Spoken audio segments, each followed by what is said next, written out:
네, 반갑습니다, 여러분. 저는 동양대학에 근무하고 있는 황종규라고 합니다. 오늘 제가 여러분들하고 같이 나눌 이야기는 직접민주주의에 대해서 이야기를 좀 해보려고 합니다. 그리고 이러한 직접민주주의가 우리가 지금 읍면동에서 열심히 참여하고 또 제도적으로 발전하고 있는 주민자치, 이 주민자치와 직접민주주의가 어떤 관련이 있는지, 또 민주주의의 발전에 있어서 직접민주주의가 어떻게 전개되고 있는지를 좀 소개하고, 그러한 것들이 우리의 읍면동 주민자치와는 어떻게 연결되고 주민주권의 강화가 민주주의 발전에 어떤 역할을 하는지, 이런 주제들을 한번 다뤄보려고 생각하고 있습니다. 그래서 제가 드릴 이야기의 순서는 보시는 바와 같이 직접민주주의 또는 민주주의의 역사적 출발로 서구 사회에서는 이 아테네를 보고 있죠. 그래서 아테네의 민주주의를 좀 먼저 간단하게 살펴보고요. 기준이 되고 있고, 서구의 사회적 또 정치적 영역에 있어서는 민주주의를 논의할 때 아테네 민주주의가 기준으로 자리 잡고 있으니까요. 그래서 그 기준점이 뭔지를 좀 살펴보고, 이러한 아테네의 민주주의가 현대사회에 20세기에 와서는 어떠한 제도로 어떻게 각 나라마다 발전하고 있는지, 이걸 좀 소개해 드리려고 합니다. 이야기를 드리는 이유는 우리가 민주주의의 발전과 촛불 또는 그 87년 민주화운동, 70년대 민주화운동, 이런 측면에서 한국 사회는 민주주의 발전과 민주주의 그 진전을 굉장히 중요한 역사적 유산으로 가지고 있는 나라이지 않습니까? 그런데 그러한 민주주의의 이 정체 현상이 최근 한 5년, 10년 사이에 나타나고 있다, 이렇게 저희들 보고 있고요. 이러한 민주주의를 한 걸음 더 앞으로 나가게 하기 위해서는 어떠한 기준과 노력들을 우리가 참고할 건가, 이런 측면에서 다른 여러 나라에서 접근하고 있는 현대 직접민주주의 를 좀 몇 가지 소개해 드릴 겁니다. 그리고 마지막으로 사실은 오늘 이 강의의 가장 중요한 주제가 되겠는데요. 이러한 한국의 민주주의 발전과 혁신을 위해서 주민자치가 어떤 위상을 갖고 있는가, 그래서 주민자치의 발전을 위해서 우리가 어떤 노력을 해야 될 건가, 이런 거를 좀 소개해 드리려고 합니다.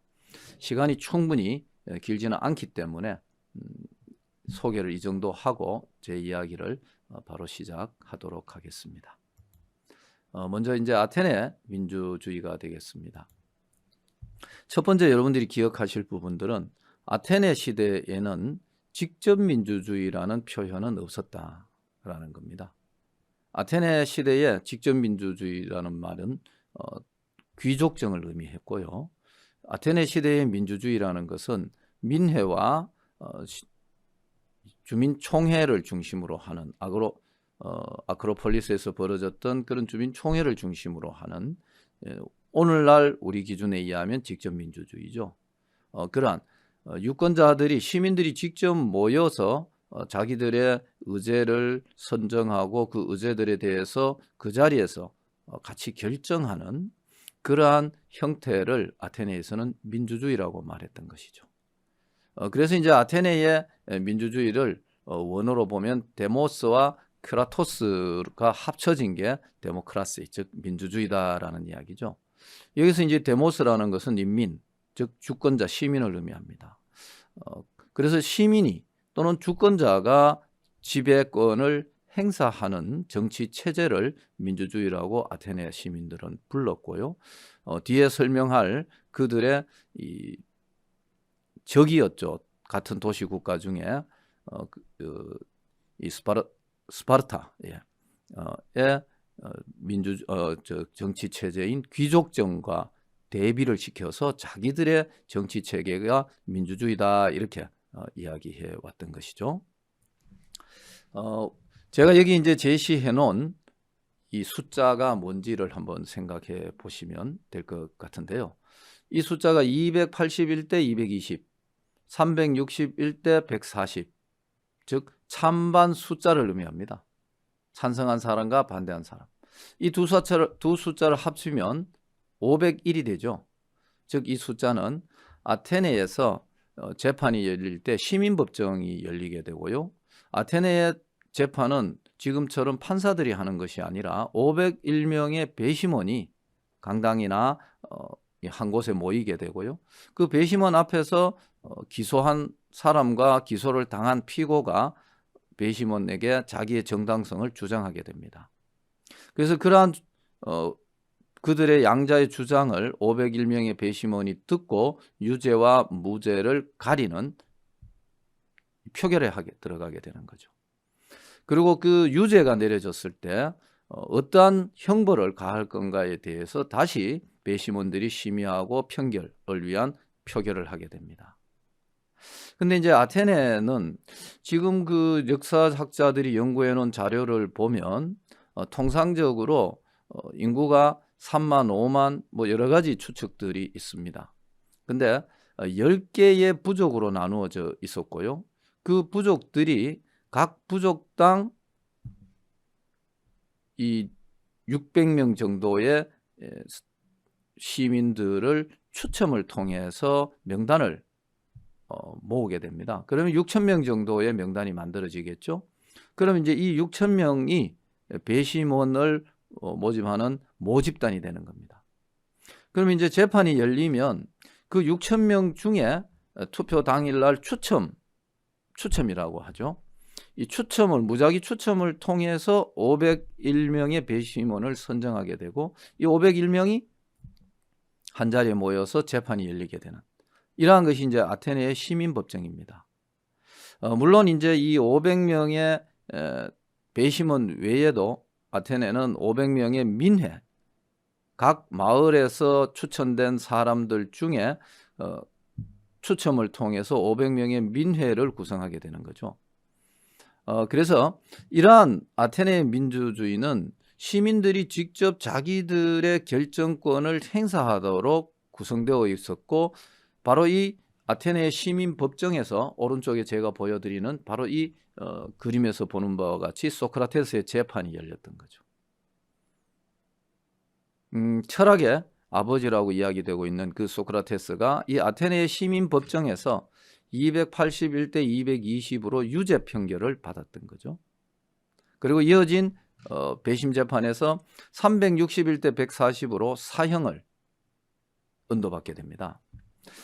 그러니까 소크라테스가 악법도 법이다라는 말을 남겼다고 기록되어 있지만 사실은 그 기록은 불분명하다는 게 요즘 학계의 그 이야기들입니다. 어쨌든 소크라테스는 아테네의 법정에서 사형을 언도받고 이 그림에서 보는 바와 같이 이 독약을 마시고 죽게 되죠. 그런데 그 소크라테스의 죽음도 중요하지만 역사적으로 이러한 소크라테스의 재판을 아테네의 시민법정에서 진행되었고 그 시민법정의 배심원은 추첨 제도에 의해서 선정되었다는 것. 그것을 아테네의 민주주의를 이야기할 때 빠뜨릴 수 없는 기본적인 구조였다라는 겁니다. 이 그림에서 왼쪽 끝에 있는 바로 이 사람이 등 돌리고 앉아서 아주 슬픔에 빠져 있는 이 사람이 바로 플라톤입니다. 소크라테스의 수제자로 우리가 이야기되죠. 바로 이 재판 과정과 스승의 죽음 전체를 지켜봤던 플라톤이 이 과정, 재판 과정을 기록한 게 파이돈, 즉 소크라테스의 변명 또는 변론으로 번역되어 있는 그 책입니다. 그리고 플라톤은 바로 이러한 과정에 영향을 받아서 이 철인 정치를 주장하게 되죠. 아테네의 민주정을 비판합니다. 즉 자기 스승과 같은 그러한 위대한 사람을 이 법정에서 이 사형을 언도하는 그러한 시민법정은 중우정이다 이렇게 플라톤은 평가를 하게 되고 그래서 이 철인 아주 그 뛰어나고 덕성을 갖춘 그러한 엘리트에 의해서 이 국가 공동체의 중요 의사 결정과 관리 운영이 이루어져야 된다라는 주장을 사실은 플라톤은 어떻게 보면 이때의 경험으로 그러한 것들을 했을 가능성이 매우 높은 것이죠. 이러한 아테네가 우리가 지금 오른쪽 그림에서 보는 이 아크로폴리스 이러한 언덕 위에 가장 높은 아테네 도시에서 가장 높은 곳에 있는 이 장소인데요. 이곳에서 민주정, 시민들의 이 민회를 직접 열었다는 것, 그리고 거기서 가장 중요한 결정, 전쟁을 한다든지 또는 이 세금이라든지 또는 시민권에 관한 것이라든지 이런 걸 직접 결정을 했던 이러한 것들을 아테네에서는 민주정이라고 불렀다고 말씀드렸죠. 그리고 과두정이라는 것은 선출된 몇 명의 대표에 의해서 국가의 중요 의사결정을 하는 경우를 과두정이라고 불렀고, 그것을 다른 이야기로 스파르타의 경우에는 귀족정이 되는 것이죠. 지금 이 그림을 잘 보시면 아테네와 스파르타의 이 정치 구조를 비교해 놓은 겁니다. 아테네의 정치 구조는 이 민회, 시민 18세 이상 남자 시민 전체가 모이는 이 총회를 민회라고 하고요. 이 민회가 최고 의결기구가 됩니다. 그리고 이 민회에서 결정된 것을 집행하기 위해서 집정관 구인을 민회에서 선출해 놓습니다.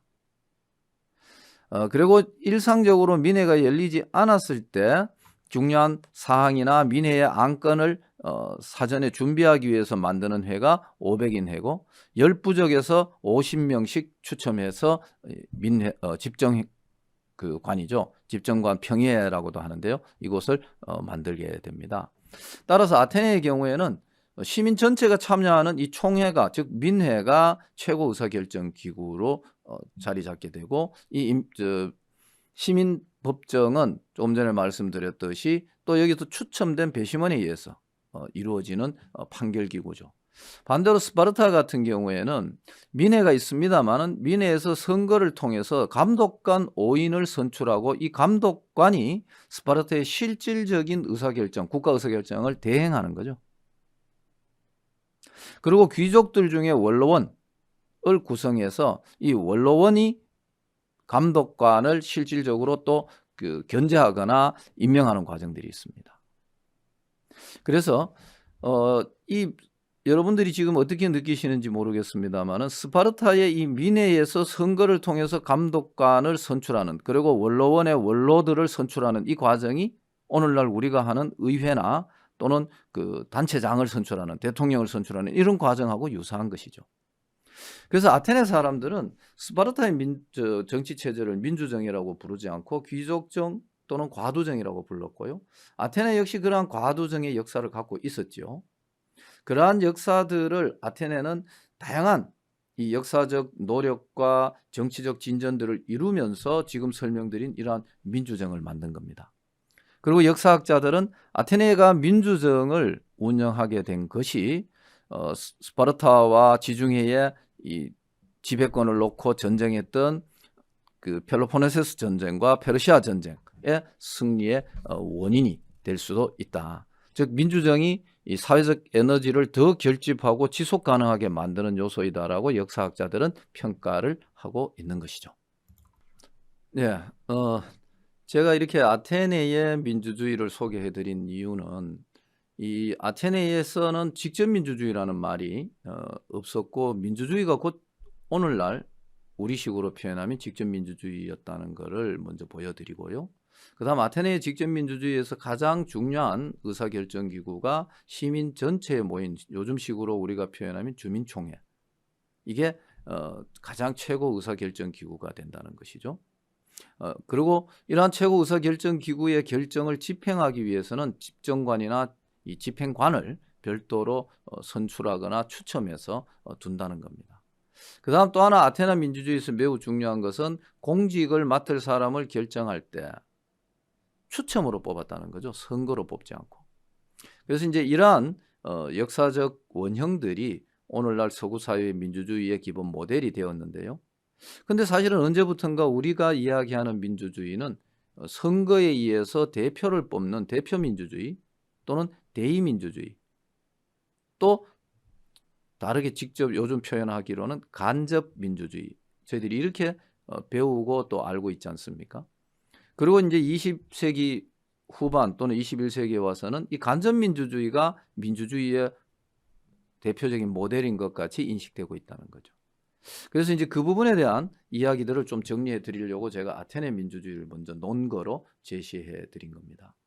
이어서 말씀드릴 거는 그럼에도 불구하고 현대에 와서도 여러 민주주의 선진 제국에서는 이러한 아테네 민주주의의 원형들을 현대에 잘 발전시켜서 정치 제도로 운영하고 있다는 것이죠. 그래서 그거를 현대 직접 민주주의다 이렇게 이름 붙여두고요. 왜냐하면 민주주의라고 하면 우리는 대의제를 연상하게 되니까 이제는요. 그런 측면에서 제가 현대 직접 민주주의를 몇 나라를 소개해 드리려고 합니다. 첫 번째가 현대 직접 민주주의의 가장 발전된 모습을 보여주고 있고 세계적으로 가장 잘 알려져 있는 게 스위스죠. 스위스는 우리가 많은 분들이 스위스가 굉장히 큰 나라인 거로 착각하거나 이 연상 이미지를 가지고 계시는 분들이 있는데 인구가 한 880만, 900만이 채 안 되는 나라다 이렇게 보시면 되고요. 면적으로 보면 우리나라 경남과 경북을 합친 정도 면적? 뭐 그런 정도 면적인 거로 알려져 있습니다.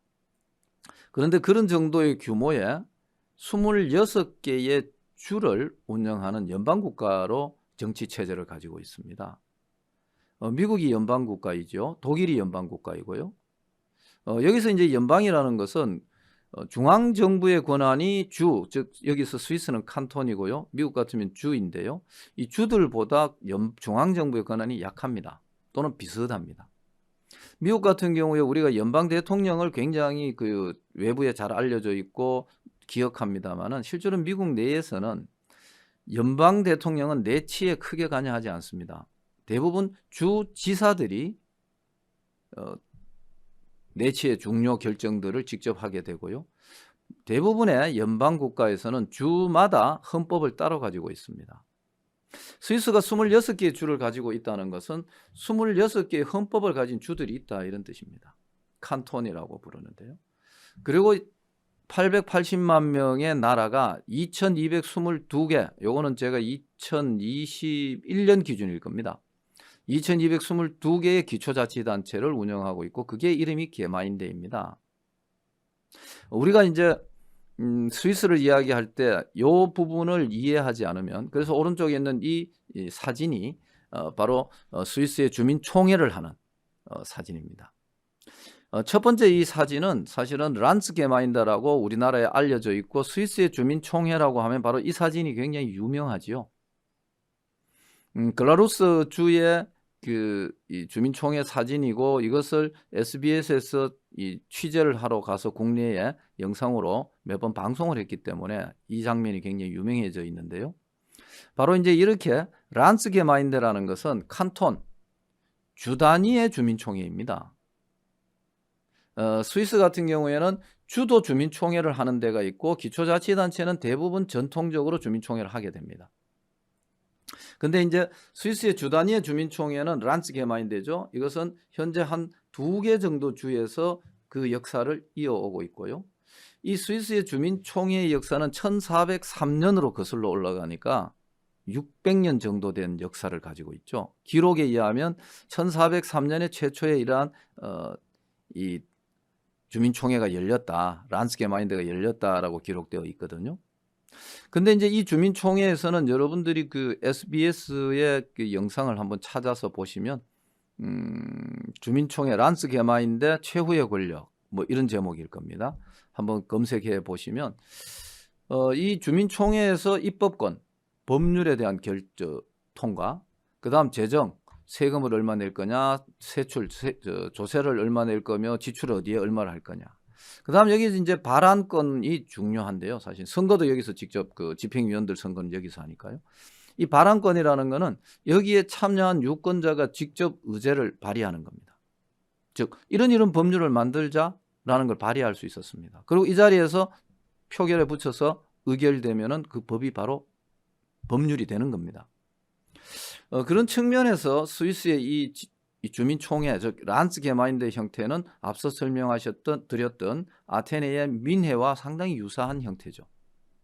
그리고 그것을 스위스는 600년 정도 전통으로 이어오고 지금도 26개 주 중에 2개 주는 이걸 하는데 왜 나머지 주가 이걸 하기가 어려우냐 하면 이것을 전통적인 이 모습은 이것은 스위스 사람들은 전통이라고 보고요. 우리들의 정치 전통이라고 보고 이러한 민주주의 제도는 뒤에 설명드릴 주민 발안권, 즉 국민투표 제도, 레퍼런덤 제도로 연결해서 발안권과 거부권을 투표 제도로 연결시켜서 현대화시켰기 때문에 굳이 이 총회를 하지 않아도 스위스 국민들은 자기들의 민주주의 제도가 직접 민주주의의 전통을 그대로 이어가고 있다라고 보고 있는 겁니다.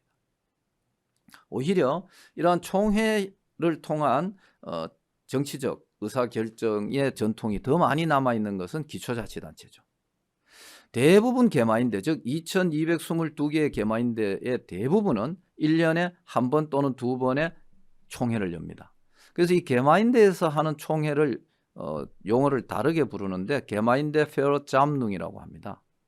즉 이게 기초자치단체에서 하는 주민총회이고 이 주민총회는 지금도 거의 대부분의 자치단체에서 진행되고 있다.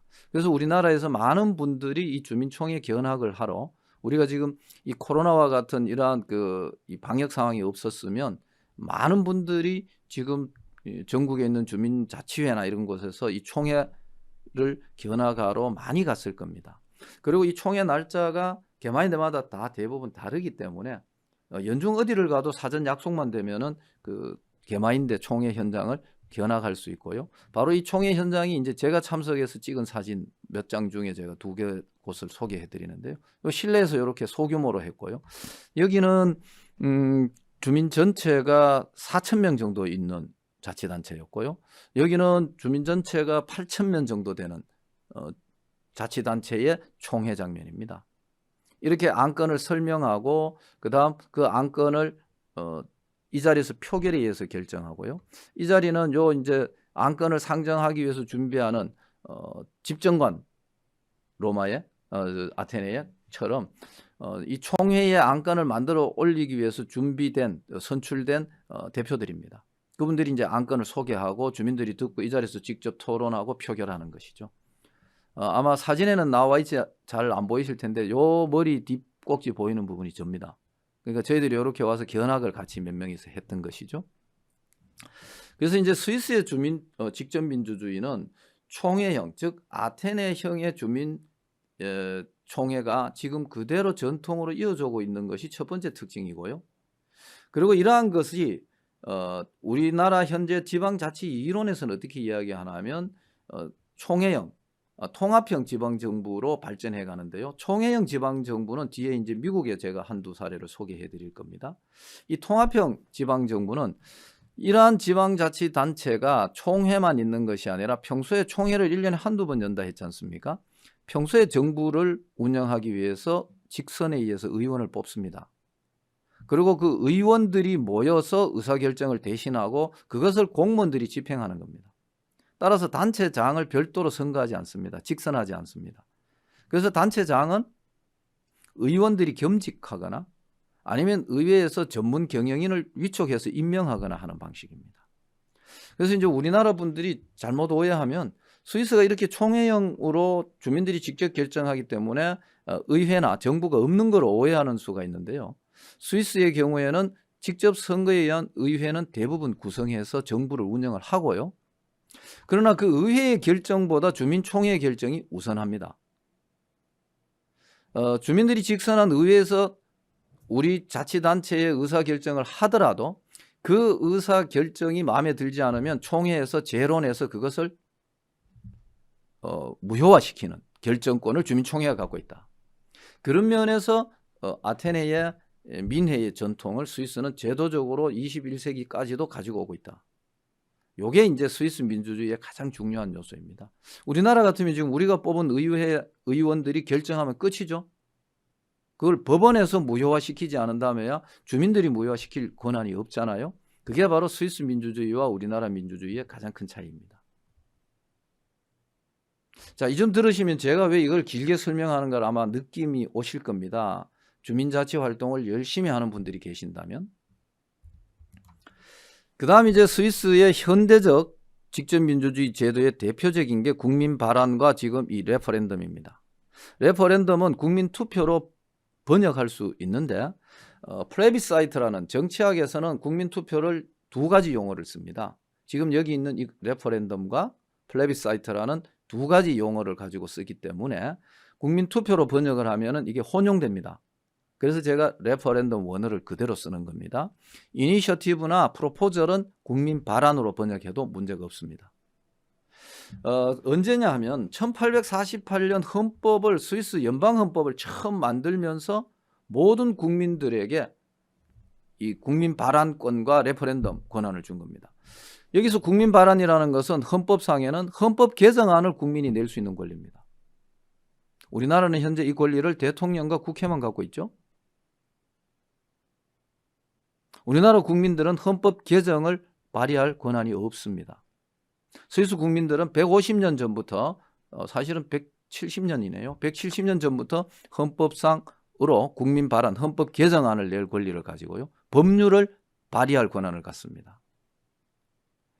그 다음 헌법 개정을 발의할 뿐만이 아니라 그게 국민 투표에 붙여서, 그러면 헌법 개정이 발의되면 국민 투표에 붙여서 의결을 해야 되지 않습니까?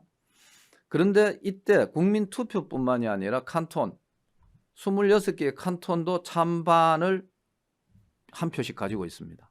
국민 투표에서 가결돼야 되고 칸톤도 과반 이상이 동의해야 됩니다. 그래야 헌법 개정이 됩니다. 자, 근데 여기서 이제 이 레퍼런덤이라는 건 그 발안과 레퍼런덤은 지방자치단체 차원에서는 어떻게 이루어지나 하면 지방정부의 조례를 주민들이 발의할 수 있고요. 지방정부의 조례뿐만 아니라 사업을 발의할 수도 있습니다. 정책 사업을. 레퍼런덤은 뭐냐 하면 지방의회가 통과시킨 예산 사업이나, 여기는 단체장이 없으니까 의회가 통과시킨 게 곧 지방자치단체 결정이죠. 결정된 예산 사업이나 조례, 법률을 주민들이 문제가 있다고 생각하면 그거를 발효하지 말고 발효하기 전에 주민투표를 붙여보자를 발의하는 게 레퍼런덤입니다.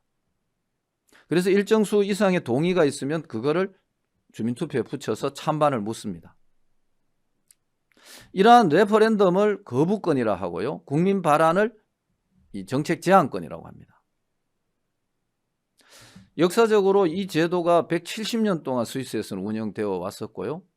그동안에 617차례의 레퍼런덤 투표가 있었다는 겁니다. 2018년까지. 오른쪽에 있는 것은 그 레퍼런덤 투표 통계입니다. 의무적 레퍼런덤 투표는 헌법 개정과 같이 의무적으로 국민들 투표에 붙여서 찬반을 받아야 되는 것. 기각이 17번, 54번이 선거로 나오죠. 선택적 레퍼런덤이라는 게 바로 거부권을 행사한 겁니다.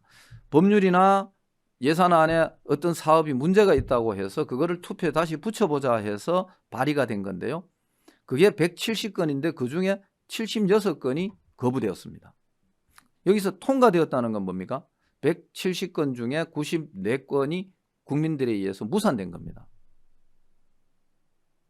그러니까 통과율이 낮은 게 아니죠. 그리고 실제로 발의된다고 해서 다 통과되는 것도 아니라는 걸 아시겠죠. 그 다음 국민 발안은 정부가 한 게 아니라 국민이 예산 사업이나 법률을 발의하는 겁니다. 이게 182건이 있었는데 오히려 이것은 19건만 통과되고 기각이 더 많았습니다. 그러니까 국민이 법을 발의하면 정치적으로 혼란이 올 거다라는 이야기는 스위스의 사례 보면 해당되지 않죠. 163건이 오히려 기각되었습니다. 그리고 국민들이 그 과정에 정책에 대한 학습과 이해가 굉장히 높아지는 거죠. 아래 이 YTN 영상을 제가 캡처해 놓은 것은 뭐냐 하면 이렇게 발안이 이루어진 조례안 중에, 법률안 중에 스위스의 소의 뿔을 자르지 말자는 법률이 있었고요. 이 발안을 농부가 했고 이 발안의 내용은 소가 뿔을 자르면 성장에 문제가 생긴다는 것입니다. 그리고 소도 생명을 갖고 있는데 인간을 위해서 소의 뿔을 자르는 것은 올바르지 않다. 즉 동물권 보호와 관련되는 이야기입니다. 이 법률이 어느 농부가 발의를 했었고 이게 발안이 투표 결과 기각된 사례입니다. 그러나 그 농부가 이 인터뷰 해놓으신 걸 보면 YTN의 소뿔로 검색하시면 뉴스가 있으실 텐데요. 그 농부가 인터뷰를 해놓으신 걸 보면은 굉장히 그 자기가 키우는 소에 대한 애정과 논점이 분명합니다. 그러니까 이러한 것들을 국민들이 직접 발의할 수 있고 또 다른 국민들의 의사를 물어서 법률이 되기도 하고 되지 못하기도 하는 민주주의. 이런 민주주의와 의원들끼리만 법률안을 만들 수 있고 대통령만 법률안을 제출할 수 있는 우리의 민주주의. 어떤 것이 더 바람직한 것이냐 이 문제입니다. 그리고 우리가 지향해야 될 민주주의에 있어서 꼭 스위스형이 아니더라도 국민들이 국가의 의사결정권을 더 많이 행사할 수 있도록 하는 제도가 필요하다고 혹시 생각하시지 않는지요? 그런 것들을 이제 우리가 연구하고 사회적으로 토론하고 제도를 만들어 가야 되겠죠. 그래서 스위스 국민의 정치적 태도는 다른 나라와 비교했을 때 굉장히 유연합니다. 그리고 자율적입니다. 왜냐하면 정당에 의지할 필요도 없고 정치인에게 의지할 필요가 없습니다. 그래서 스위스의 정치인들은 특권층이 될 수도 없고 정치인이 특별한 대우를 받을 이유도 없습니다. 왜냐? 결정권을 국민들과 정치인이 나누어 갖고 있죠. 정치인들이 우리가 원하는 법률을 만들어주지 않으면 국민이 직접 발의할 수 있잖아요. 그렇기 때문에 스위스 국민들은 정치적으로 굉장히 유연한 태도를 갖고 있고 우리처럼 죽기 아니면 살기식으로 서로 경쟁하거나 다투거나 갈등하거나 상대를 악마화하는 그러한 현상이 거의 없습니다. 이번에 결정해서 우리가 밀리면 다음에 내가 한 번 더 발의해서 또 국민들의 지지를 받으면 되지 않겠느냐. 그러한 것들은 이러한 직접 기회, 스위스 같은 경우에는 모든 자치단체 홈페이지에 들어가 보시면 연초에 올해 이러한 우리 주민투표를 하는 날짜 4개를 공고해 놓습니다. 1년에 자치단체마다 4번의 이 주민투표, 레퍼런덤 투표를 날짜를 정해놓고 하고요. 그 날짜 이전에 발안이 된 것은 그 날짜에 묶어서 투표합니다. 오른쪽에 이 그림이 보팅 데이트 2019년이라고 되어 있죠. 이게 이제 에르츠펠트라는 스위스의 기초자치단체 홈페이지에서 제가 다운받은 건데요. 보면은 2019년에 4번의 2월, 5월, 10월, 11월 4번의 투표일이 이렇게 공고되어 있는 겁니다. 그러면 발의를 하실 분들은 내가 몇 월 전에까지는 발의를 해야 되겠구나. 이걸 알 수 있는 거죠. 그리고 최근에 이 투표에 대한 이 5월 투표 결과는 여기에 내용을 클릭하면 나오게 되는 겁니다. 그래서 스위스 국민들 같은 경우에 EU 가입을 반대했던 이유는 경제적 불황 때문이라는 측면도 있지만 실제로는 EU에 갔을 때 스위스 국민들이 누리는 이러한 직접 민주주의가 EU라는 EU 의회에 의해서 또 통제되는 것들을 싫어했을 가능성이 있다. 그 다음 많은 학자들, 스위스 학자뿐만이 아니라 미국이나 유럽의 학자들이 연구해 놓은 것을 보면요. 레퍼런덤 권리가 크고 그 권리 행사가 쉬울수록 그 나라의 부패나 탈세가 적더라는 겁니다. 그리고 정치적 만족과 사회에 대한 충성도와 연대감이 높더라는 겁니다. 그렇기 때문에 사회적 안정과 그 사회에 대한 소속감과 구성원들 사이의 공동체 의식이 높다는 것이죠. 그래서 스위스 사람들이 사실은 세계에서 가장 행복도를 강하게 느끼는 나라 중에 하나입니다. 스위스는 행복만 높은 것이 아니라 1인당 GDP로 표현되는 경제적 성과와 행복이 동시에 높은 나라이거든요. 그래서 많은 학자들의 연구의 대상으로 주목받고 있는데 그 연구 결과 스위스의 이러한 직접 민주주의 권한을 150년 이상 누려왔던 것이 스위스 국민들의 행복과 경제적 성취에 굉장히 중요한 요소가 된다라는 연구 결과들입니다. 이 그래프는 무엇을 의미하냐면 제가 참여한 어떤 연구에서 조사한 결과인데요. 2021년에 우리나라 6개 기초자치단체 주민들을 2,000명씩 샘플링을 했으니까 12,000명을 조사한 거죠. 해서 공공서비스에 대한 만족도를 저희들이 조사했는데요. 삶에 대한 만족도 중에 공공서비스 부분에 대한 만족도를 우리가 조사를 한 건데 그중에 가장 만족도가 낮은 2개 지표가 요 붉은색 있는 요것입니다. 잘 안 보이실 텐데 읽어드리면 정책 결정에 참여 기회가 4.0입니다. 이게 10점 만점이죠. 예, 4.0. 그 다음 행정과 정책에 대한 내가 인지도 얼마나 알고 있느냐가 4.3입니다.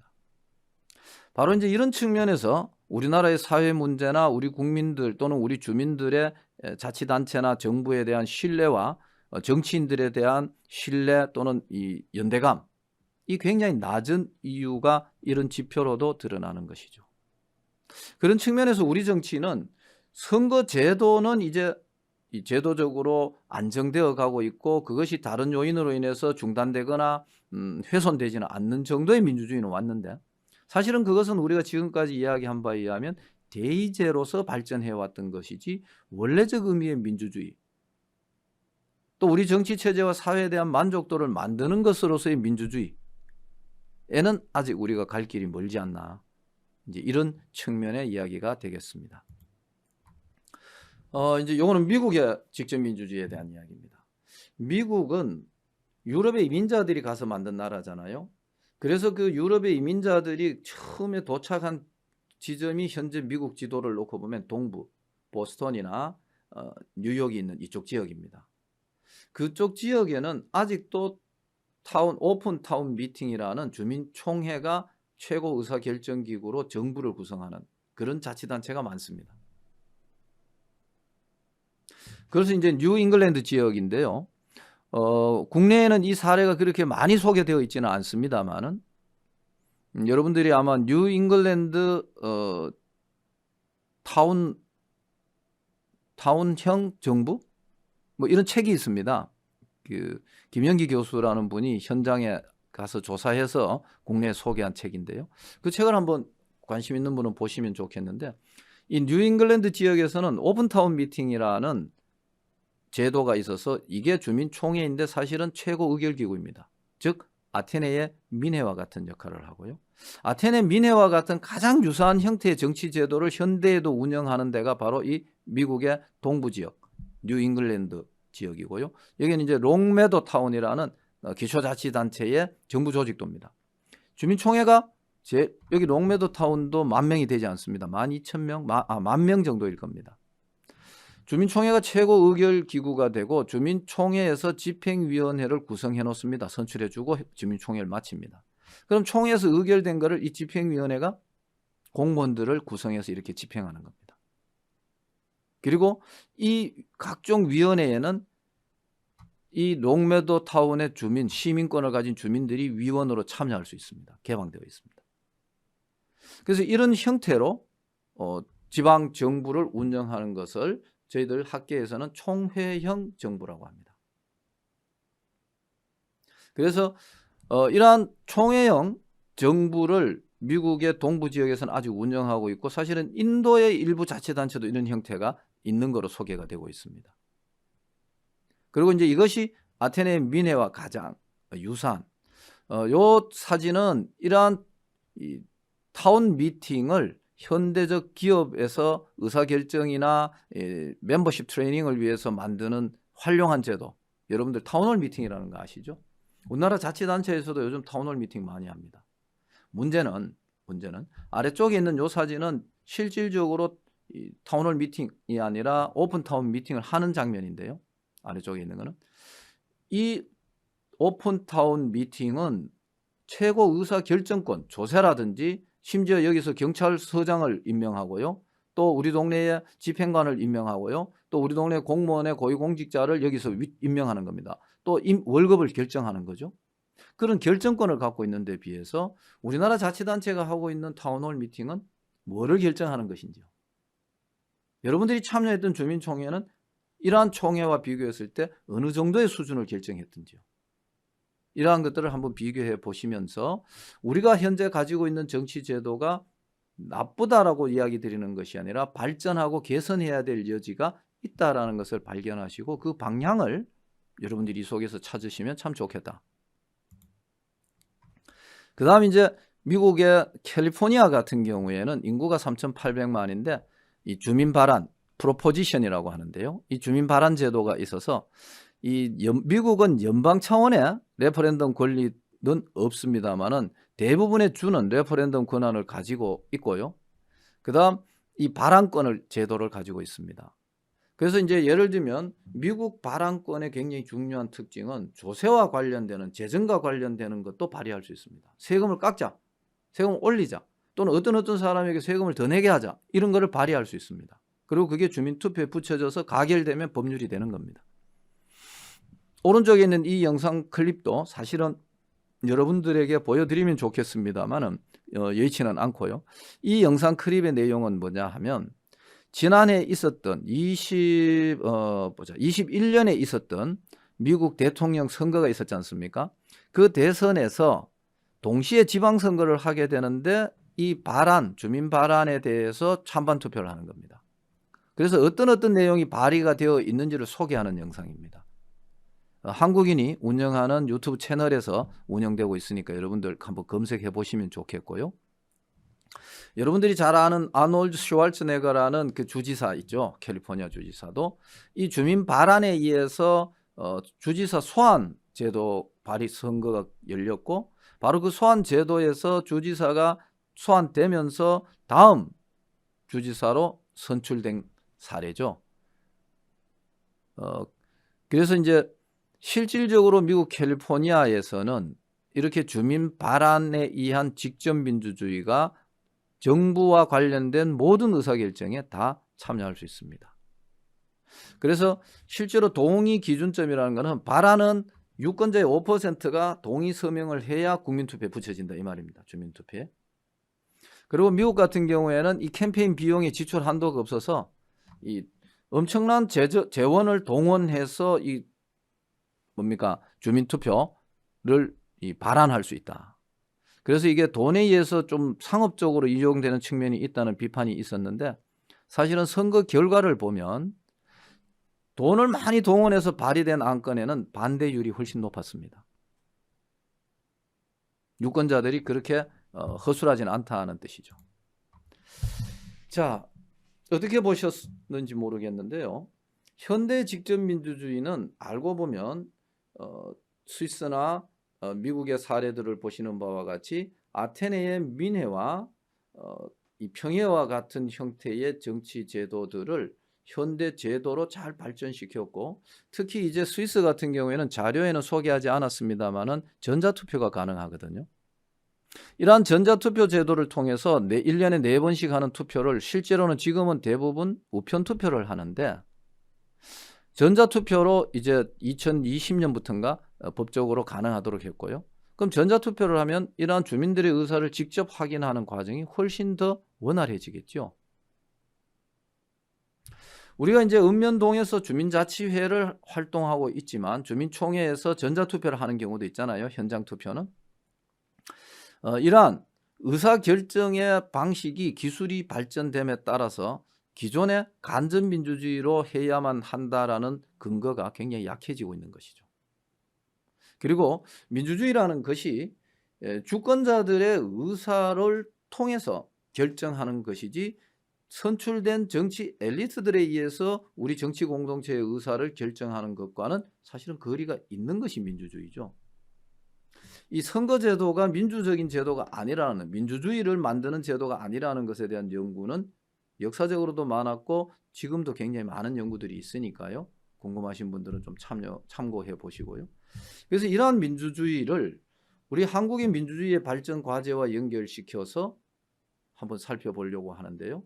그 이야기의 결론은 이러한 한국의 민주주의의 업그레이드와 혁신은 여러분들이 우리가 지금 읍면동에서 하고 있는 풀뿌리 자치, 즉 주민 자치를 통해서 그 혁신들이 앞당겨질 수 있다. 제 이야기의 포인트는 사실은 그런 것이고요. 주민들에게 결정권을 더 많이 부여하는 그러한 자치 혁신이 있어야 되겠다. 이런 이야기가 되겠습니다.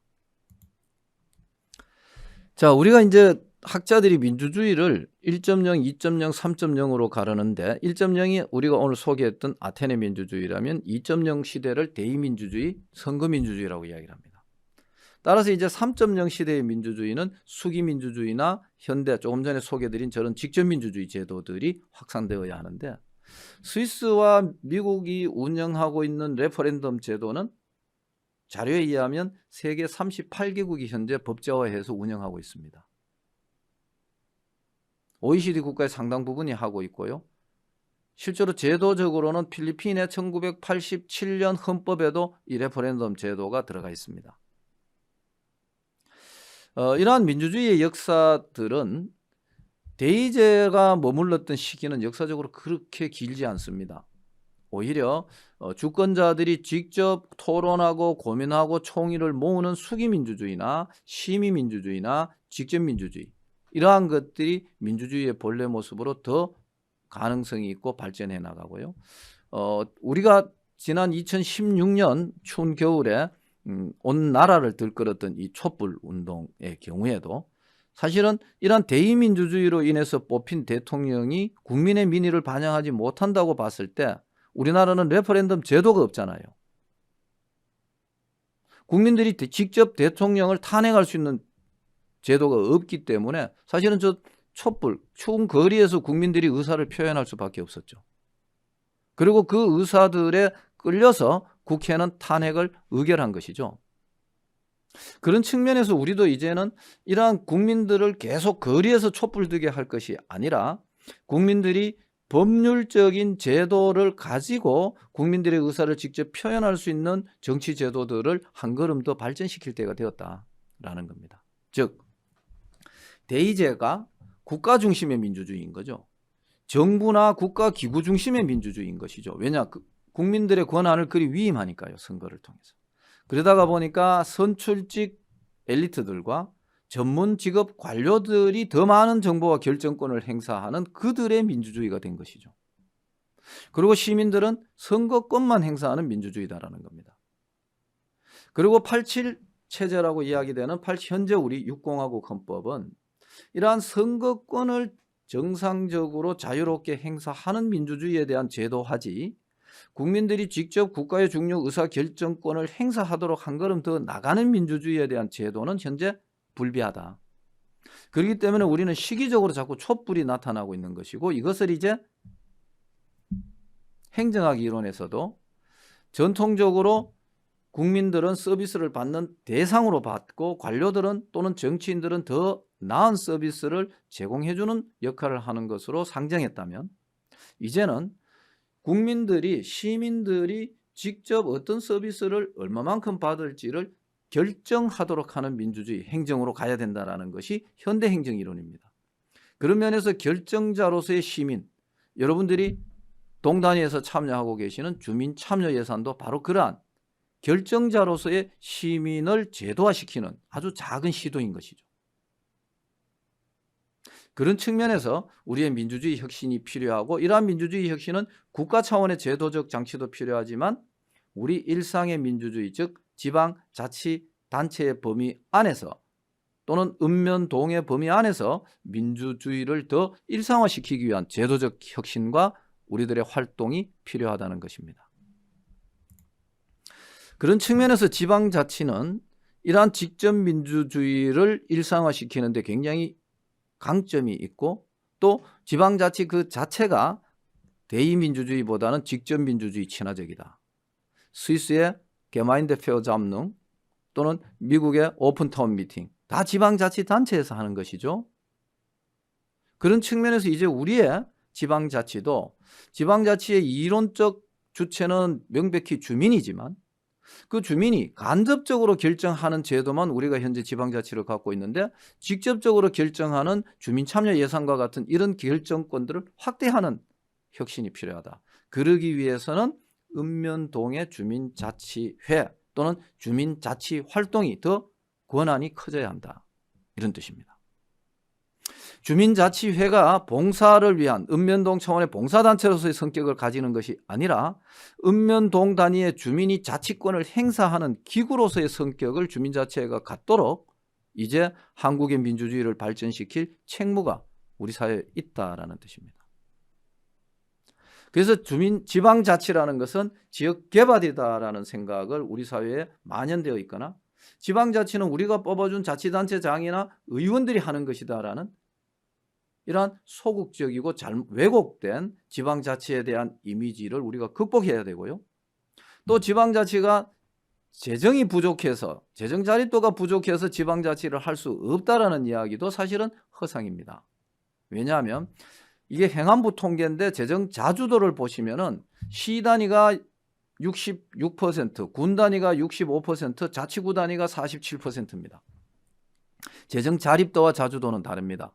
재정 자주도는 이 지출 금액 중에 몇 퍼센트를 스스로 어디 쓸지를 결정할 수 있는 비율입니다. 50%가 다 넘지요. 그렇게 보면 현재의 재정제도가 완전하진 않지만 개선되어야 하지만 현재의 재정제도 하에서도 지방자치할 수 있는 재정력은 충분하다라는 이야기입니다.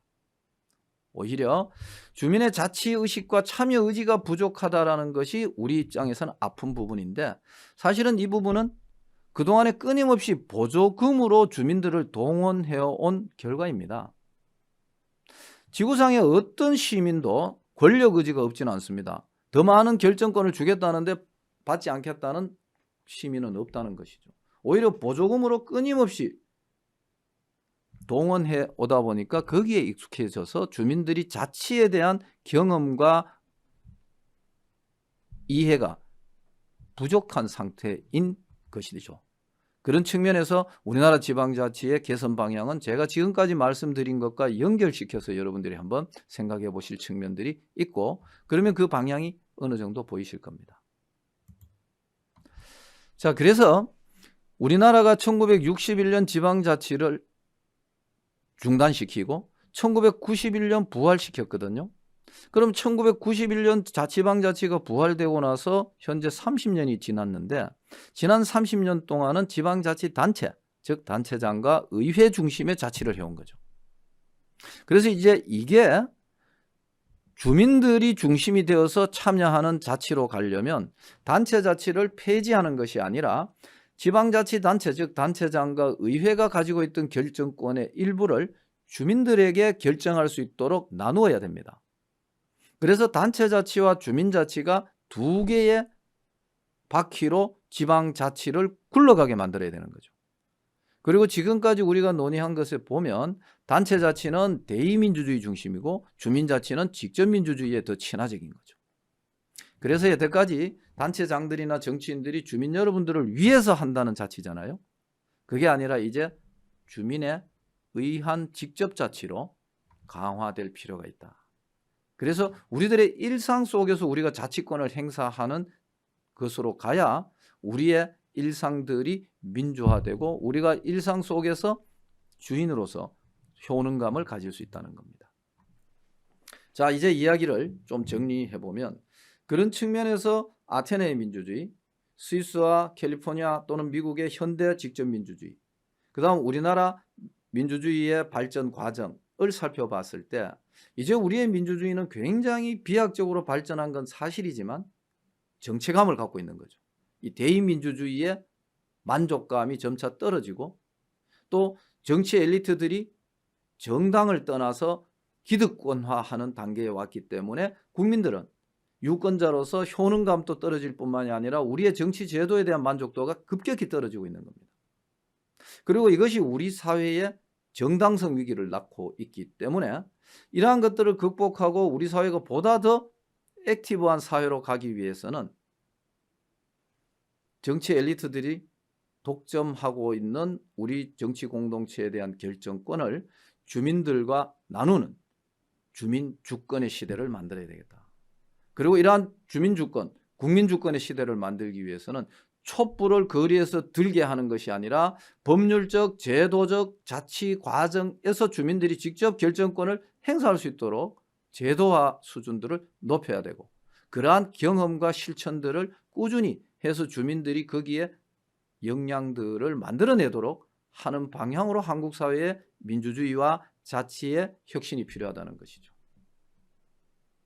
그런 측면에서 이러한 지방자치가 우리의 삶을 바꾸기 위해서는 주민 주권을 강화해야 되고요, 주민자치를 전면화해야 됩니다. 여기서 이 주민자치는 여러분들이 경험하신 주민자치회를 의미하지는 않는다. 주민자치회는 주민자치를 실현하기 위한 현 단계의 실천 도구이죠. 그러나 주민자치에 관련된 권한은 이렇게 많은 결정권, 대표적인 게 결정권인데요, 계획권, 조직권, 재정권, 통제권, 집행권과 관련되는 주민들이 직접 참여하거나 행사할 수 있는 이러한 권한들을 키워나가야 되고, 그 이름들을 여러분들이 한번 들어보시면 주민투표 이미 우리나라 법률로 만들어져 있죠. 단지 주민투표 대상이 너무 제한되어 있습니다.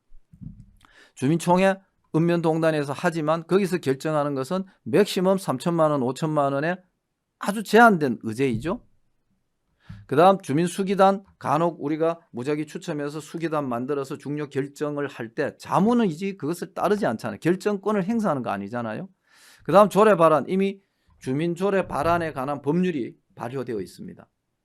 그래서 우리나라도 이러한 방향으로 주민주권을 강화하는 방향으로 윤석열 정부의 국정과제 120개 중에 118번 과제를 보면 이러한 주민들의 투표, 조례 발안, 주민 소환, 주민 감사에 대한 주민들의 권한을 강화하겠다라는 게 국정과제로 들어가 있습니다.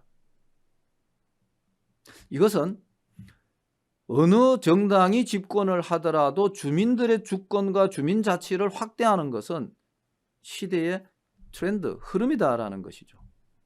그 다음 자치계획을 이미 읍면동단에서 만들고 계시고 마을계획단 활동도 하시고 공간 활성화 계획도 여러분들이 하고 계시잖아요.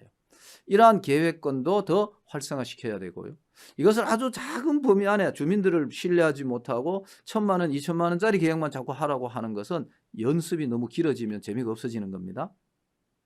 그 다음 조직권도 마찬가지죠. 읍면동의 주민자치회를 주민들이 조직하게 하거나 통리단위의 마을자치회를 조직하게 하거나 또 지금은 현재 읍면동이 자치단체가 아니지만은 읍면동의 자치의회를 구성할 수 있도록 하는 뭐 이러한 권한들도 주민들에게 이제 획일적으로 부여할 필요는 없지만 다양한 시도들이 있도록 제도적 개방을 해야 된다. 실제로 주민세나 과세에 대해서 주민들이 결정할 수 있는 단계로 가야 되는데 우리나라는 이 부분을 헌법에서부터 막고 있습니다. 그래서 주민 참여 예산 편성권의 아주 작은 부분, 예를 들면 여러분들 참여하고 계시는 구청이나 자치단체의 1년 지출이 7천억, 8천억인데 주민 참여 예산으로 결정되는 것은 10억에서 20억 사이입니다. 물론 한 30억까지 가는 자치단체도 있지만요. 그래도 1%가 채 되지 않죠. 그러한 결정권을 여러분들이 지금 행사하고 있으니 이것이 확대되어야 한다는 겁니다. 그 다음 이제 주민감사, 주민소송, 주민소환은 현재도 있지만 정책이나 조례에 대한 레퍼런덤 권한, 즉 거부권이 앞으로 확대되어야 한다. 뭐 이러한 것들이 우리가 주민들이 주민자치를 직접 참여하고 행사하고 자치할 수 있는 권한을 부여하기 위해서는 이런 내용들이 앞으로 확대되어야 하고 이런 내용들을 확대하기 위해서는 주민자치회가 중요한 기구로서 자기 역할들을 더 키워나가야 된다라는 것이 제가 여러분들에게 소개하는 논지입니다. 자, 마지막 슬라이드인데요. 그런 측면에서 2022년 1월 13일 시행된 지방자치법 전면 개정은 현재 발효가 되었습니다.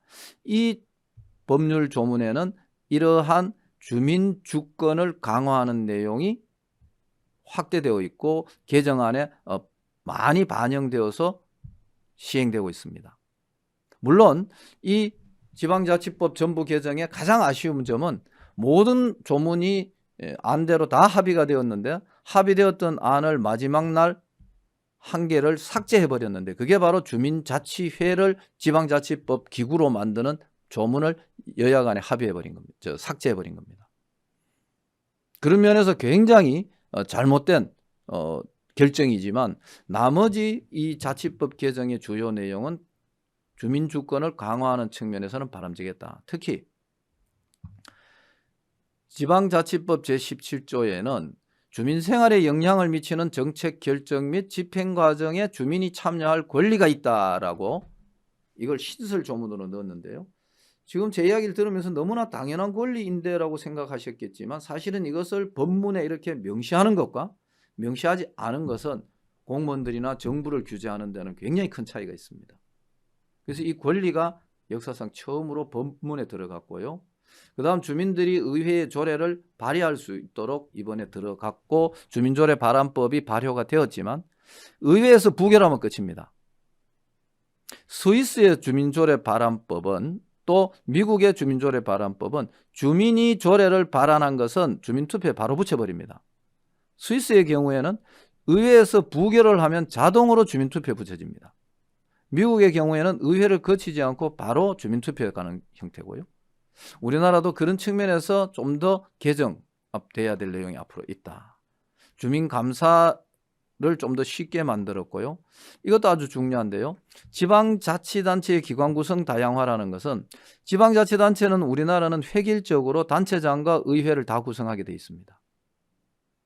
그러나 우리나라 헌법에는 의회만 구성하면 가능하도록 되어 있습니다. 우리나라 헌법에는 의회가 없으면 자치단체가 아닙니다.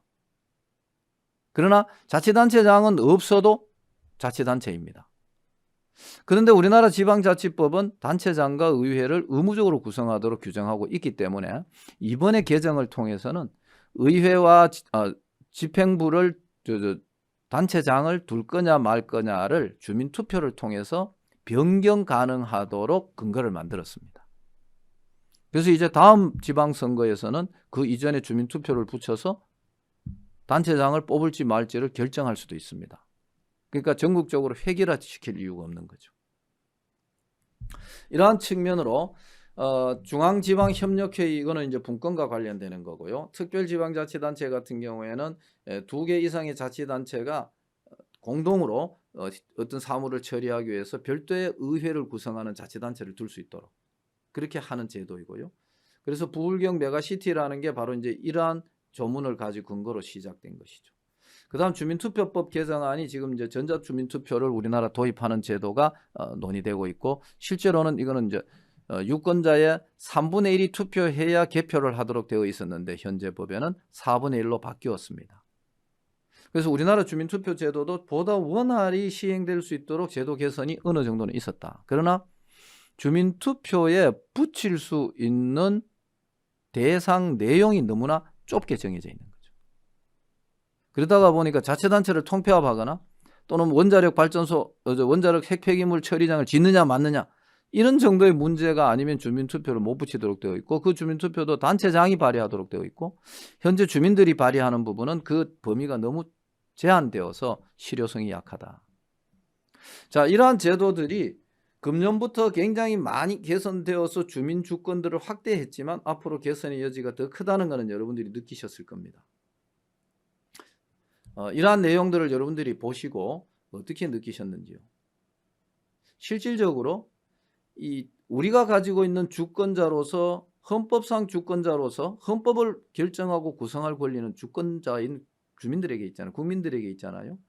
우리들의 이러한 권리들을 지방자치단체 차원에서 위임만 하고 있는 것이 우리들의 민주주의나 우리가 자치에 대한 효능감, 이 자치가 중요한 거구나라고 느끼지 못하게 하는 원인일 수도 있다는 이야기를 제가 오늘 드린 거고요. 그러한 것들을 개선시켜 나가고 우리가 우리 동네에 좀 더 관심과 밀착도를 느끼게 하기 위해서는 주민자치 권한을 더 확대해야 된다.